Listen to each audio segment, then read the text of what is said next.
ओम सर्वे भवन्तु सुखिनः, सर्वे सन्तु निरामया, सर्वे भद्राणि पश्यन्तु, माँ कश्चित् दुःखभाग् भवेत्। ओम शांति शांति शांति। वट सावित्री का व्रत हिंदू धर्म में जो सुहागिनी महिलाएं होती हैं वो अपने पति की दीर्घायु की कामना के लिए वट वृक्ष की पूजा करती हैं ज्येष्ठ मास की अमावस के दिन, क्योंकि इस दिन सावित्री ने अपने पति सत्यवान को यमराज के बंधन से मुक्त कराया था। जो सत्यवान अल्पायु था, आयु कम थी जिनकी, उन्हें दीर्घायु प्रदान कर दी थी। ये कथा हमने पहले दी थी। ऐतिहासिक दृष्टिकोण तो यही था, लेकिन इसका जो आध्यात्मिक दृष्टिकोण है हम उस ओर जाने का प्रयत्न करेंगे आज। द्युमत्सेन राजा नेत्रहीन थे, यानी कि वो आंखों से लाचार थे, और उनके शत्रु ने उनको पराजित कर करके जंगल में भगा दिया।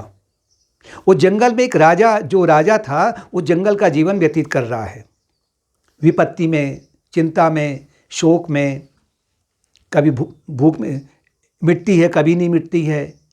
शत्रु का जो हिंसक पशु हैं उनका भय हुए है।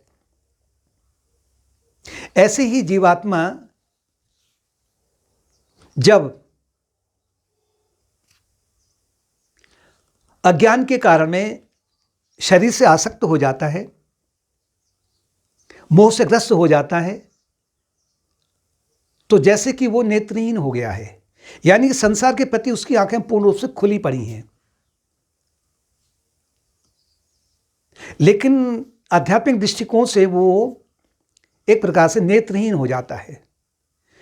जब नेत्रहीन हो जाता है तो उसी के जो शत्रु हैं उसे जंगल में भगा देते हैं। शत्रु कौन है?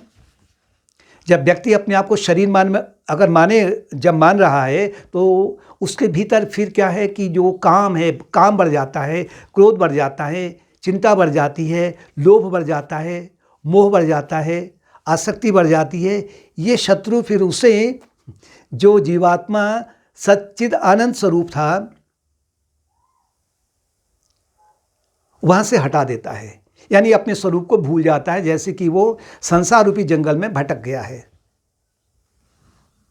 संसार में भटकने के बाद में वहां उनका पुत्र हुआ था द्युमत्सेन का, सत्यवान के रूप में। उनका जो वहां पर रूटीन था वो था जंगल में जाना और लकड़ी लाना और अपना पेट का भरण पोषण करना। बस यही क्रम प्रत्येक व्यक्ति का चल रहा है।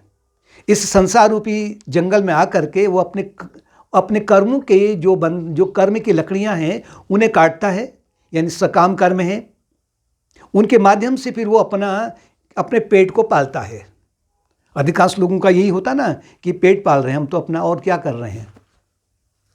अगर काम नहीं करेंगे तो फिर क्या, हम पेट कहां से भरेगा। वो काम क्या है उनका? जो सकाम कर्म है, जो झूठ के आधार पर है, जो असत्य के आधार पर है, जो पाखंड के आधार पर है, जो धोखाधड़ी के आधार पर है, ऐसे कर्म कहलाते हैं जंगल जाना, लकड़ी काटना। और जो ऐसा कर्म कर रहे हैं वो वही द्युमत्सेन के समान यही कर्म कर रहे हैं। नेतागिरी है, वकीलगिरी है, डॉक्टरगिरी है, व्यवसाय इत्यादि है, या जो भी कर्म है, अगर उन कर्मों में अगर ये झूठ, फरे, पाखंड इत्यादि अगर समाया हुआ है तो वो उसको चैन नहीं है। वो रात दिन कर्म की लकड़ी तो काट रहा है, लेकिन फिर भी वो जैसे कि जंगल के राज्य में ही रह रहा है।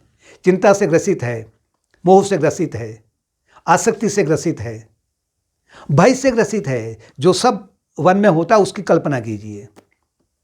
लेकिन धीरे धीरे एक स्थिति ऐसी आती है कि जीवात्मा अनेक जन्मों के बाद में जब उसके मन में एक विचार उत्पन्न होता है कि मेरे जीवन का लक्ष्य क्या है, क्यों मुझे अनेक प्रकार की कठिनाइयां प्राप्त हो रही हैं, जबकि सभी मेरे पास में वैभव, भौतिक वैभव मेरे पास में है, फिर भी कुछ कमी रह गई है।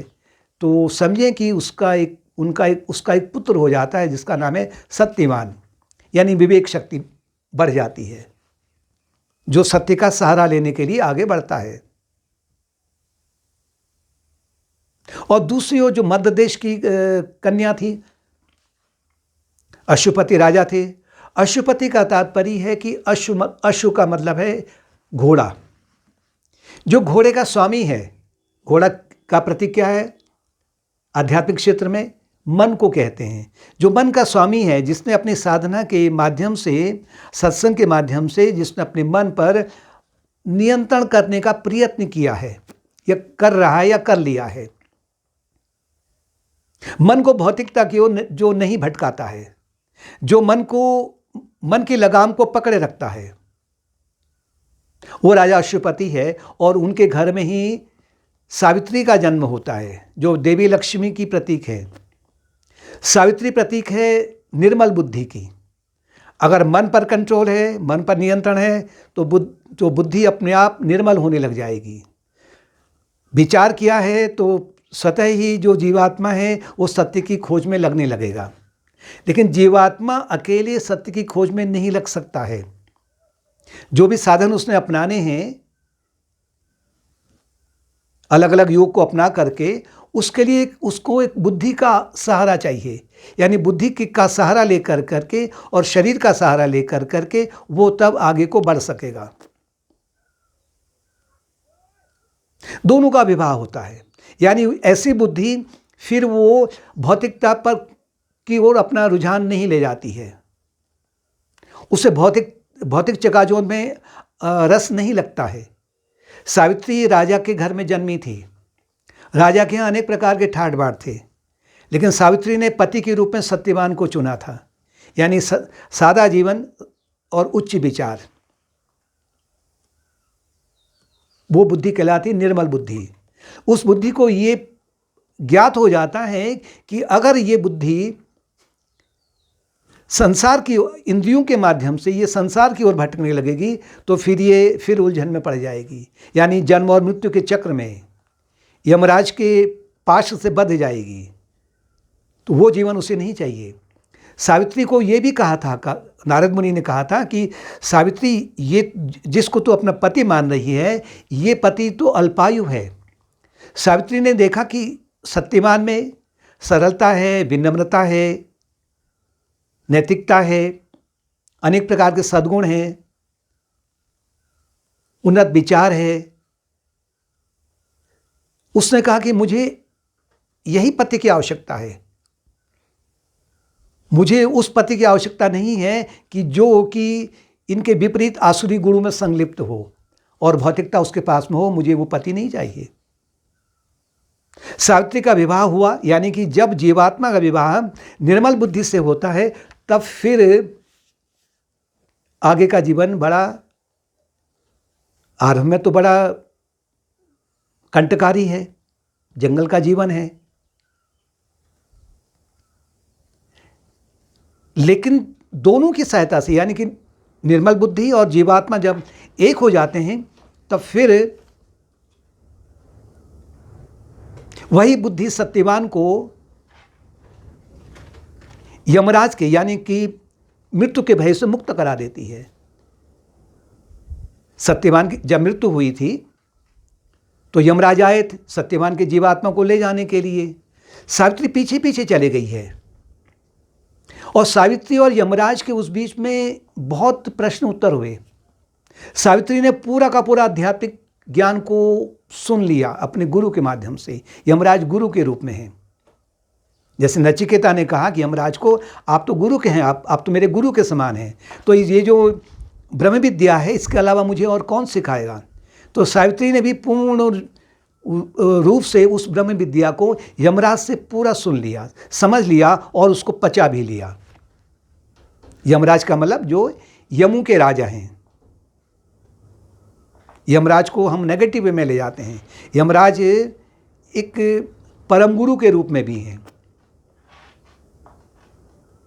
और जब बुद्धि धीरे धीरे, यही बुद्धि जब निर्मल होकर के जब परिशुद्ध हो जाती है तो फिर जीवात्मा रूपी जो सत्यवान है वो मृत्यु के चंगल से, यानी कि जो कर्म बंधन है, उस कर्म बंधन से मुक्त हो जाता है, जिसे कहते हैं आत्मज्ञान। आत्म साक्षात्कार, जहां जन्म मरण का बंधन पूर्ण रूप से छूट जाता है। सत्यवान ने कहा कि सावित्री, तुम रूपवान तो हो ही, तुम गुणवान भी हो ही, लेकिन तुम में वो सब लक्षण हैं, इसलिए क्योंकि सावित्री ने 3 वरदान मांग लिए थे ना। एक तो परोपकार के लिए, सर्वे भवन्तु सुखिनो, कि मेरे जो सास ससुर हैं उनकी दृष्टि लौट आए, यानी कि उनका जो मोह दूर हो जाए, उनको अपना राज्य मिल जाए। राज्य का तात्पर्य है कि फिर वो अपने सिंहासन पर स्थित हो जाए, उनके मन से जो आसुरी शक्तियां हैं वो दूर हो जाएं। मेरे पिता के पुत्र नहीं हैं, उनके भी पुत्र हो जाएं, ये भी वरदान मांगा था। और कहा था कि मैं भी सौभाग्यवती बन जाऊं, मैं भी पुत्रवती हो जाऊं, 100 पुत्र हो जाए मेरे। तो यमराज ने कहा कि तुम्हारी जो बुद्धि है इतनी चतुर है, निपुण है आध्यात्मिक क्षेत्र के मामले में, तुमने तो वो पूरा का पूरा मुझसे पा लिया है, तो मैं तुम्हें तुम्हारे पति को लौटा रहा हूं।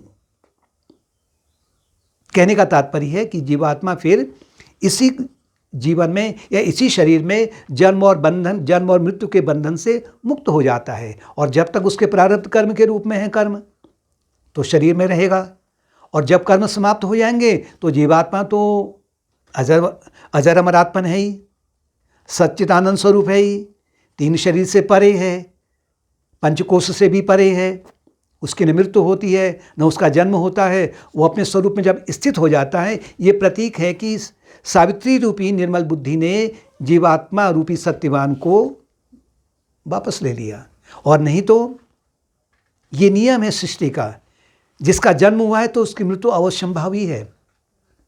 ये असंभव है कि हम किसी की आयु को लौटा लें, ये असंभावी है।